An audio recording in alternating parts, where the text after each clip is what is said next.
it's normal to be exhausted after going to a all-nighter festival, maybe dancing on that. dancing, or who knows what else is there. Yeah. You're going to be exhausted and you need to go to bed. Yes. This exhaustion It's different. It isn't fixed by going to bed. Welcome to the Driving to the Rest podcast. This is Inelia. And this is Larry. Just a quick note. If you're hearing this, you're on our free feed, which means you'll only get the first part of this conversation. To access the rest, go drivingtotherest.com and subscribe to the Wisdom Keeper Hour. Join us and our expert panelists for detailed insights and the after party where you're invited to join in the conversation. Head over to drivingtotherez.com and become a subscriber. Your $8 subscription keeps this podcast ad-free and helps us keep the lights on and maybe even get a decent cup of coffee. More importantly, it connects you with a community of passionate wisdom keepers like yourself. So if you're ready to go deeper, join us at drivingtotherest.com and support the journey.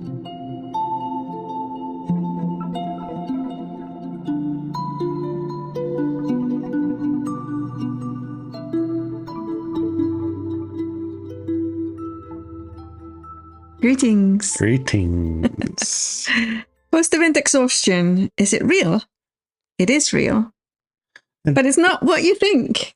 Well, it's not what I thought. Not when I read this newsletter, which, illuminated something. Because I think, first of all, event. What's an event? It could be a concert. Yeah, I'm not really. It could be a festival. Could be, yeah. I don't know. Possibly those have the same effects, perhaps. Right. Post-event exhaustion. Yeah. So in this case, different to the ego crash that does happen quite a lot when a person goes to like a very high frequency event. Like a yoga retreat or a meditation retreat or something like that, as opposed to like a concert or something. Or a festival. Right, exactly. Because, it's normal to be exhausted after going to a all-nighter festival, maybe dancing or who knows what else is there. Yeah. You're going to be exhausted and you need to go to bed. Yes. This exhaustion it's different. It isn't fixed by going to bed. Yeah. So in 2017, I wrote an article called Post-Event and Ego Crash Symptoms. Mm-hmm. And I wrote it after witnessing many of the participants who had come to my events struggling once they returned home.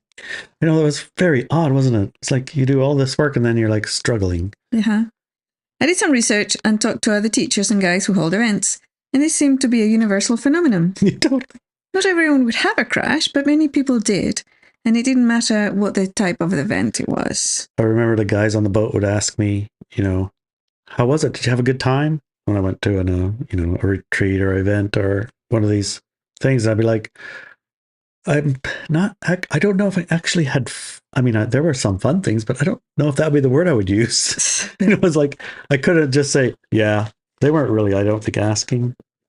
It was mostly like making conversation. Hey, how's the weather? Weather's great. Oh, it's hot. But in this case, it was like, when I reflect on going to these spiritual events, meditations, or the works, or like, your events at the time, and you get home, and the difference between the reality that I had been experiencing and the reality that I was currently experiencing is like night and day. That's a night and day so much different. Yeah. And sometimes, looking at yourself and the programs that you carry, and that isn't necessarily fun. Right. But it is good. Rewarding. But it also is fatiguing and can bring this ego crash. It's like, I'm not so bad. Or most of the ego crash comes about through fears, Mm-hmm. Yeah, I think it's fear. Yeah. Like I was looking at it, but anyways, the ego crash part we talk about on the other article from 2017. It's pretty interesting. This time it was different. Mm-hmm. And the other previous times that we've had events, they've been different. Like, I find that there's a difference between the ego crash and that kind of exhaustion that people have been having. Okay. Of course, I'm reading the article here. Of course, there are events that are exhausting in a negative way, but that is not what I'm talking about or interested in here. I'm talking about events where people go to receive a lot of positive information, energy, and connections, and then they go home to their regular lives. Back when I wrote the first article, most people were going home to ordinary routines and sometimes negative environments. However, these days, most people, at least from my events, are going back to very nourishing, supportive, and high-frequency lives. Because they're using the tools, right? And they're figuring out their lives. And the people you invite to the workshops aren't, well, new to any of this work. They've been mostly doing a lot of these techniques for a good length of time. And so their home lives are already they've got a handle it. Yeah. So what is the deal? I looked at the nature of the crash after my June 2025 event, and it appeared to be different. This time there was a little bit of ego crash, for sure, but mostly it was an overall pleasant soreness exhaustion, very similar to what a person gets after a marathon or cramming for exams. Looking at it from the mechanic... Read a little bit too fast. Oh, it's too fast. Slow down a little bit. Slow down. Read it again. Slower. Yeah, I just like it was what? my brain's still a little bit mush. Oh, okay. Please. So, what is the deal? Thank you. What is the deal? I looked at the nature of the crash after my June 2025 event. That was just last week. Yes. Actually, it might have been 2 weeks now. 2 weeks. And it appeared to be different. This time, there was a little bit of ego crash. There's a few egos that got a little bit squished. Scratched, we'll say. Scratched. For sure, but mostly it was an overall pleasant soreness exhaustion. Very similar to what a person gets after a marathon or cramming for exams. Right, it's that, yeah. Like you've stretched yourself and now it's like you're fitting into the new space, you know? It's like one thing you exercise, your muscles are sore, but you exercise your like non-physical bodies, they feel it too. Yes, they do. It's that. Yeah. A week later, the symptoms are finally dissipating. Right? To some degree, yeah. I think more for some and less for others. But yeah. The advice for this phenomenon is to rest, but not to stay in bed day after day, which is what I wanted to do. I think I'll sit on the couch with a clicker. Yeah. Well, it was actually the dog who told me. Oh, yeah. The puppy dog, Phoebe. She told you to sit on the couch and click, click, click on the clicker. Yes. Our physical bodies are the champions in this situation. If we make ourselves get out of bed or off the chair and do physical activities that do not rely on the mind. Right, like mow the grass. Emotions. Like mow the grass. Ego. Like walk the dogs. Or energy. Like, I don't know. Energy bodies. Yeah. Well, we recover much faster than if we simply retreat to bed and shut the door to the world. Right. And, you know, that's kind of the difference between this type of event, fatigue, and say a negative, or, you know, we'll just say negative. I mean, going to a concert isn't necessarily a negative, but it can be. You know, you can overindulge and stay up late and all these kind of things, but the recovery from that is just to go to bed and rest and turn off the lights, you know? Yeah. But the recovery from working your non-physical bodies, your mental body, your spiritual body, your ego body, all these bodies, it's helped by having physical activity. Movement. I noticed that if I didn't, it was like you were not better. Right. And if I did, about half of the day of physical and half of the day of rest, it could like integrate better, it felt. Is that what you're talking about? Yeah, and I was talking to Dan the other day, and he was saying, you know, he says, I've never been this exhausted. It's like, he said, it's like I don't know, what's it called, the when you get into the army, the boot camp. Oh, like boot camp, yeah. It's like you just come out of boot camp.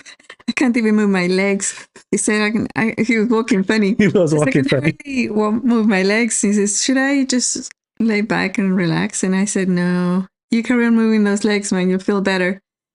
And he started mowing the grass and fixing lawnmower, the other, and running around doing this and this and the other. And then he came in all refreshed, and he wasn't walking funny anymore. It is true. it was like, oh, I says, yeah, it's like, it's really good. He said, it feels good. It's just like so exhausting. She said, don't think about it too much. Another aspect that some of the participants reported was that during the event, their energy fields, body, mind, and ego and emotional bodies were all wide open and receptive, so that they found themselves driving on home or dealing with negative life situations. They were hit hard by the contrast, but no worries. They knew exactly what to do with that oopsie. Do you remember one of the things we learned in the workshop? Become aware of it. Yes. It's like, oh, that's what I'm doing. That's where I am. That's where I have placed myself, right? It's basically be responsible for where you are. And the fact that you have left your body and your fields of energy fields wide open. It's like, going to the subway in New York and saying, who wants to come sit on my lap or whatever, Anybody here? It's like, don't do that. No. That's better to stop.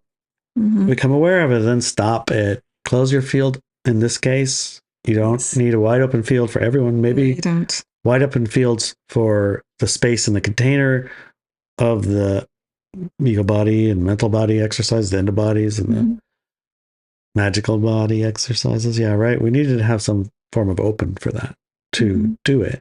And in the place in the container we have at the Shaman Shack, it's perfect for that. It is. It's kind of perfect. But maybe not so much at the lawyers. Maybe not so much at the...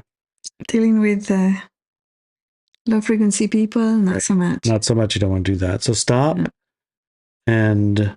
Process any sticky negativity that is stuck in you. Yeah, this rock helped me a lot. That's a what? This is a black tourmaline. Black tourmaline. Yes, the black tourmaline is kind of magical. It's pretty cool. This rock, and everybody at the event got one. It absorbs necrotic energies, negative energies. It just sucks them up, and then eats it, and then poops light. I haven't caught it pooping any light yet, but I believe you. That's what it does. You don't see it because you're lights. Right. But it's going and then maybe burps light. Burps light, that's better. After digesting it. Yes. Burps light. Exudes light. So if you are a human being on planet Earth, then you are absolutely exposed to necrotic energies. You absorb it, you create it, you bring it in all sorts of different ways.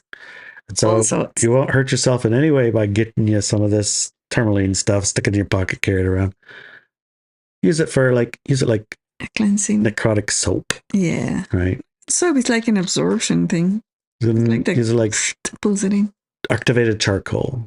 Yeah. It absorbs the toxics. That's right. Yeah. And it's not an expensive rock. It's not. Actually, it's not at all expensive. It's pretty cool too. I like it how it's got stripes. It's almost like a Lemurian with the crystal stripes, but it's black, of course. Anyway. So that process, I will repeat the process. Become aware of it. Stop. Process any sticky negativity. And then do something else instead. Yeah. Okay. Yes. It's pretty straightforward. And the do something else instead is to go to a different lawyer. Or go hang out with some more people that different negatives. Totally different. Just totally different, man. Just like maybe go to the river, jump on your paddleboard and paddle out to the little waves and then catch a wave backwards. There you go. That's better. Yeah. I did that, by the way. You did. I couldn't figure out how to steer my paddleboard going forwards. So he went backwards. So I just turned around and went backwards. It was easy. Yeah. I mean, it's hard to paddle back out. By the way, anyway, these same steps are also useful for dealing with negative situations or thoughts that fill us with necrotic, destructive, and deadly energy. We'll have a full lecture on this aspect of the light-dark paradigm soon, including how to address what we may have already absorbed. P.S. Feeling like you got hit by a high-frequency truck after an event you went to? Feel like you got hit by a high-frequency truck. After an event? Yes. That's just your soul doing crunches. Okay, my soul crunches. Getting a 6-pack, man. Getting a 6-pack. So why isn't just closing the door, turn off the lights, jumping into bed, and saying "See you later, world" for a week? Why doesn't that work? I don't know why it doesn't work, but it doesn't. Come and laugh and learn with us at drivingtotheres.com. You're listening to the first free hour, right? And with some keepers for our second hour. Share our post-event experiences and what they did about them. Right. It turns out everyone in our panel also attended the event. Yes. And so yes, in our conversations with them over this last week, they are all got mushy brained. They all had some form of this post-event exhaustion. Yes. And so I really want to hear what their experiences are like, what they've done to deal with it, and how they're doing. Yeah. Now, how long does it take for all of the bodies to integrate the new energies and have those bigger muscles, right? All that work. Some of us, the data that came through. Some of us are retired and don't have anything that they have to do specifically. Mm-hmm. Others of us have like full-time corporate jobs that you got to go back to work right away. Yes. So they're somehow to manage their mushy brains with their corporate work. Mm-hmm. And others were, I think, moms. I mean, mom's job never stops, right? They didn't stop, no. You still have to do mom. Mm-hmm. Some of them had a long travel back to Europe. Well, none of them in our panel did. Oh, yeah, you're right. Nobody went to travel after that, yeah. I think the furthest was Port Angeles. Yes. Yes. Anyway, how's your brain? Is your mush? You were a bit different because you like brought the information to the event. Yes. The rest of us were most like consumers of the information, and I guess co-creators of the field of energy. Yeah, it wasn't just information that was different. It was also the frequencies and energies that were different. That I brought in. Mm-hmm. And yes, I'm really happy that all these individuals were willing and open to co-create this event, because now it's all over the world. So yeah, super. My personal experience has been quite interesting. You know, where they say that looking backwards in time is 20/20 vision or something? Hindsight is 20/20. Hindsight is 20/20, right? Okay. So some months ago, I don't know how many, maybe 6 months ago, I received the guidance to use the AquaCure. Yes. And maybe you can explain what the AquaCure is? The AquaCure is a Brown's gas, which is hydrogen, oxygen, H2O3. I don't know, some numbers like that in letters. It's a hydrogen generator that doesn't separate the hydrogen from the oxygen. So it makes some kind of a gas that's a liquid. It's a structured water of some kind. It's a mystery. Mm. It's like mystery Marvel oil. We don't really know, but we kind of know. And when you breathe it, it is the substance that your body this is what I've been told to really, it's what your body naturally makes if you don't eat a bunch of Roundup and, antibiotics and preservatives and things like that. If you eat a bunch of those, then your body doesn't create it as good as it probably should. Yeah. And the food doesn't have it in it. Your food doesn't have it in it because it is a part of it, but it gets broke. You have to break it down into it. Mm-hmm. And the stuff that breaks it down into it kind of gets killed off by the preservatives and things. So when you supplement with Brown's gas, then your body has the building blocks to heal itself. And so it can heal things that, in a modern way, we don't even think you could heal from, like flash burns or brain damage or asthma or scars. Scar tissue is because your body isn't got the material to make it like it was. It has to do the best it can, make do, seal the hole, and whatever. Yeah, keep you alive. But if you use brown gas on it, it goes away. It doesn't go away. It's just your body has the building blocks to make the actual property. Yeah. So in some way, the asthma is like a damaged lungs of some kind, because you had asthma. Remember? Yeah, it was really severe asthma. You had asthma to the degree that the nurse was pretty sure you were a walking dead person. Yeah. Right. The oxygen levels were so low, and she was like, "How are you walking? How are you still awake and how are you still conscious?" It was so low. Your I'm like, yeah, O2 level was like 26% or something so absurd. bad. Yeah. She said, if it doesn't go up in the next 5 minutes, I'm calling an ambulance. Yes. From the doctor's office. Right. That was when And you it lived in says, California. Yeah, and it says, okay, sure. I'm so used to it, Right. living with no oxygen. But anyways, But so you a few breathed months brown ago- gas. a few months ago, You breathed the brown's gas, and you no longer have asthma. right? You had debilitating asthma to the degree where It was very you were debilitating. literally trapped. If you went out without that thing, I'd die. you could. Well, you basically did die. When? Well, when your blood oxygen account is like 26%, you're pretty much dead. That's why the nurse was like, "I'm calling the ambulance because you're already dead." That was years ago, though. Yes. And so a few years ago, we became aware of the AquaCure, and we used it. And the first within 6 months, my asthma was gone. And then I noticed some very interesting things. Which stopped me. Yes, which is my brain damage started going away. And I know this because it was the part of the brain that was damaged was where mathematics and music lie. And numbers. Yeah, mathematics is numbers and music. That's where it's that part that was damaged, right? And I wasn't able, if you said 5 numbers, I wasn't able to remember the first one. You had a limit of 2. You couldn't get No, 3. even 2. No. You could do 1 and 2. You couldn't do 3. Right. So I started forcing myself to play music, the violin. It was like a nightmare. But after I did that many years ago, I was able to remember 2 numbers. But sometimes I would swap them over, right? Right. But most of the time I would be able to do 2 numbers. The damage was so bad that if you said to me, what's 1 plus 1? I had no answer because I couldn't remember the first number. Right. So, plus 1. What was it again?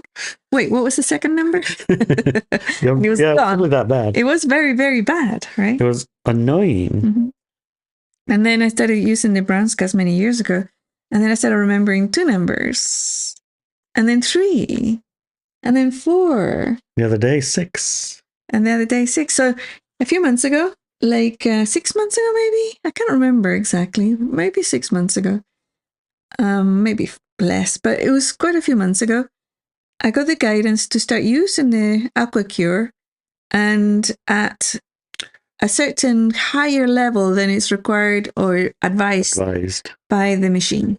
Right. The machine is designed to be operated in a way that it doesn't and can't possibly explode your lungs because hydrogen gas is flammable, especially mixed with oxygen. If you light it on fire, it'll go, but only at a certain ratio. Uh-huh.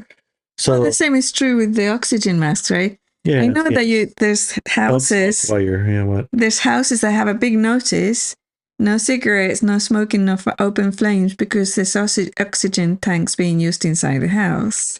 Right. So there's nothing unusual about it in that sense. No. Anyway, so I started using it, and it said minimum for 3 months. Do it for 3 months. And I'm like, I wonder why. It's this is odd. I'm fine. I don't have asthma anymore. It's the brain damage is better, and it's not all gone, but it's fine. It's not a big deal. And it's and I started using it, and I couldn't feel or sense any difference. I remember. I'm like, so what's the why? I don't understand. Why did I get this advice? I don't understand what's going on here.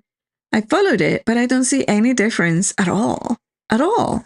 I do want to say one thing, though. Okay. Good job following the advice, because I know often as not, you don't. A little bit stubborn. A little stubborn.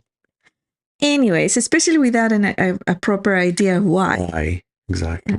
It's good. But the energy that came through was powerful enough that I said, okay, I'll do it. And I did. I think of all those days, maybe we missed 4 days when we went to California or Oregon or somewhere, and then we come back. I think that was 3 or 4 days. But the rest of the 3 months, every day. Oh, and it was for minimum 2 hours or 3 hours or something like that. I can't remember now. It was a long That's time. a long time. So I had to like do them in the morning, in the afternoon, whatever. And we actually moved the machine next to my computer where I do my writing and my other work and my gaming. And I would plug it in, and then 1 hour, 2 hours, 3 hours. I think that's 3 hours. The button would only go for an hour. You have to push it again. Yes. So I did that. And even at the end of it, it's like, okay, complete. I'd done it. I followed all to the last day and nothing. I couldn't understand what's going on. Why? Right? Come the event, this workshop. OMG. The amount of data that I was able to grasp and pull in and give out without any type of mental exhaustion or any type of wondering what that means, and the capacity to translate into human that I am not very good at usually, and then the ability to perceive at a larger spectrum of awareness what was being understood and what wasn't being understood, and then being able to bring all of that massive amounts of data, which we will be making available for a public level in various ways. That all that data and the energies that were coming through with them, I was using my brain as a receptor. Like that's how I see the brain, as a receptor for information, energy, thoughts, and all the things. And it translates it for, like the receptor, and then the person translates it into meaning and whatever's right. And it was fine. And at the end of it, I was thinking, I wondered if that's what it was. I wondered if the whole AgroCure thing, advice, was that my brain damage would be like better fixed, fixed better than before, so that I could have the capacity and the ability to be able to do that work that we did during the workshop, that I did during the workshop, right? My particular personal work that I did was to bring all that in, all that information, all that energy, and then translate it into human and be able to have individuals receive it. Yeah. And I thought maybe that's what it was, right? And then the other day, you gave me a number. I don't know. Long string of numbers, 6 or something. It was a lot. A lot of numbers, 6 numbers or something. And you said, do you need me to say that again? Says, actually, no, I don't. And I wrote them all down and I read them out and says, yeah, that's right. That's all the numbers. And I was like, OMG. If I needed proof that that damage has been fixed, right? That's your proof. That's your proof, because from not being able to come from 1 + 1, right? It's like, and I'm looking at my musical instruments upstairs, like, I was thinking the same thing. Maybe it's time to start. Ding, ding, ding, ding, ding, ding, ding, ding, ding, ding, ding. So, yeah, I'm making a lot of excuses for why I'm not picking up those instruments yet, but I think it'll probably be happening. However, so my experience of this workshop started months and months ago, right?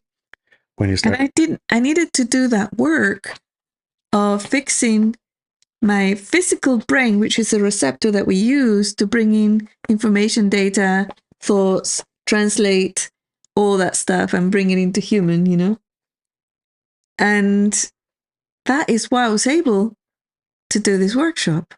I had a feeling it's like, it's going to be a workshop, and I warned everybody, you're going to be exhausted.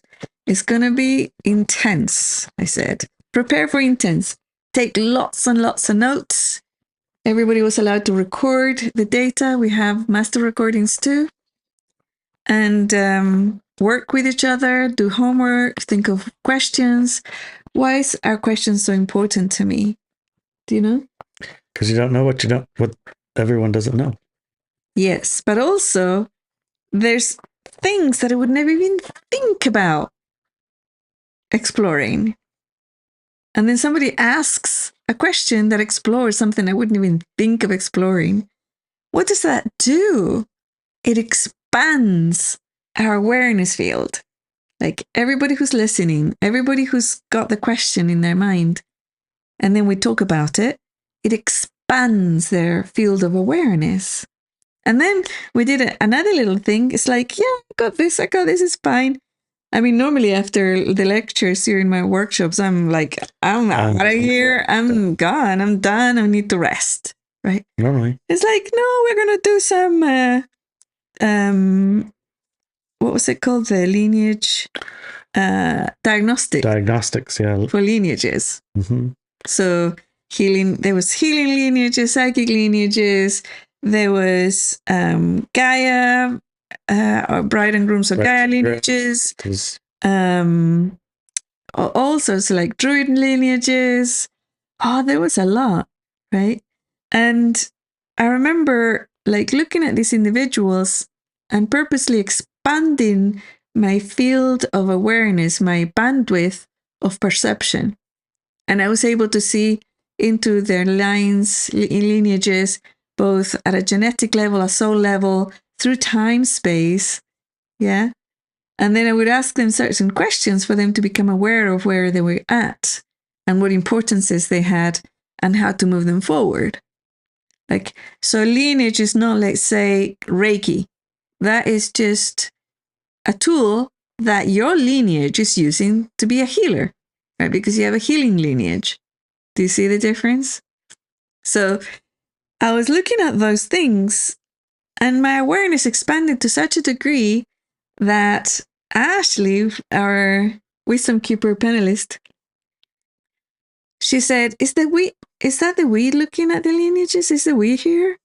Like, and I looked at it and says, no, but I can see why you would mistake it, because I expanded my awareness to such a degree that it was no longer probably normal for a one individual to have that broadness of bandwidth. Perception. I thought the same thing, to be honest. You did? You thought it was the way doing it? I did. But it wasn't. So. Well, what I thought was that it felt like the we. Yeah. But it wasn't. It wasn't. Right. So if you're interested about the we do have a website called The We Talks, thewetalks.com. And we do have some Driving to the Rest episodes that are the We Talks. Yes. The We Talks episodes. And if you're curious about what that is, right? So it is still me, but in a more broader sense, different evolutionary level of experience and perception. Yes. That's much broader than a singular. So. Did you understand that? Yeah. I was just thinking of how to translate that into if you didn't understand that. Oh, okay. And it was like you spoke a foreign language almost, you know? I do speak Spanish. Yeah, it was not quite Spanish. Mm. It was weeness. We-ish? You know. It was